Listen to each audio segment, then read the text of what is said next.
Ma'am. పాత్ర పోషణ లేని జీవితాలంటే ఇవే. తల్లిగా తన పాత్ర ఏమిటి, తండ్రిగా తన పాత్ర ఏమిటి, గురువుగా తన పాత్ర ఏమిటి. మాతృదేవోభవ అంటూ తల్లి పూజింపబడుతుంది. ఆ పూజింపబడే తల్లి పితృదేవోభవ అంటూ తండ్రిని పరిచయం చేస్తాడు.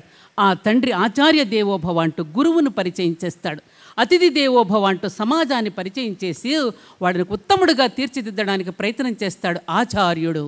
ఆచార్యుడు, అధ్యాపకుడు, ఉపాధ్యాయుడు లాంటి పదాలను ఎప్పుడైతే వదిలిపెట్టి ఆ మెకాలేగాడు పెట్టినటువంటి విద్యను ఎప్పుడైతే మనం అడాప్ట్ చేసుకున్నామో అప్పుడే భారత జాతి గతి తప్పింది, అప్పుడే భారత జాతి మతి తప్పింది.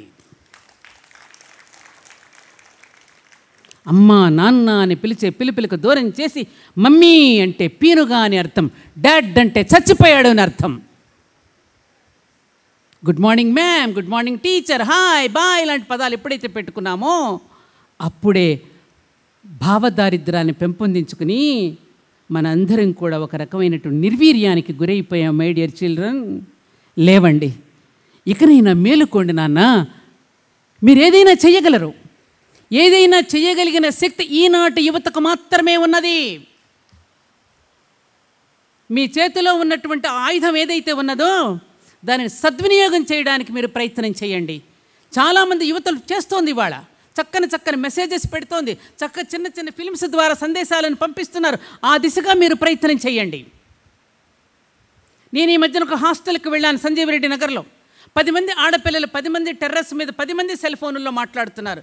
ఎవరికి సంబంధం లేదు, ఎవరికి వాళ్ళ సెల్ ఫోన్లో. ఇదేమిటమ్మా అందరూ ఎవరికి వాళ్ళ సెల్ ఫోన్లో ఎవరితో మాట్లాడుతున్నారు? సమాధానం లేదు. ఒకరికొకరు మాట్లాడుకోరా, సబ్జెక్టు గురించి డిస్కస్ చేసుకోరా, దేశాన్ని గురించి మీరు మాట్లాడుకోరా, సమాజాన్ని గురించి మీరేమీ అప్పుడప్పుడు ముచ్చటించుకోరా, ఎవరితో మీరు మాట్లాడుతున్నారు?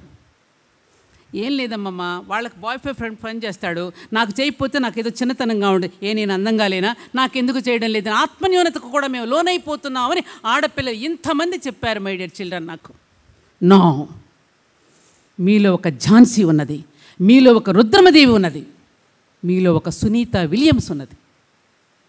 ఎందరెందరో, ఒక కిరణ్ బేడి, ఎందరెందరో వాళ్ళని స్ఫూర్తివంతంగా తీసుకోండి. మీరు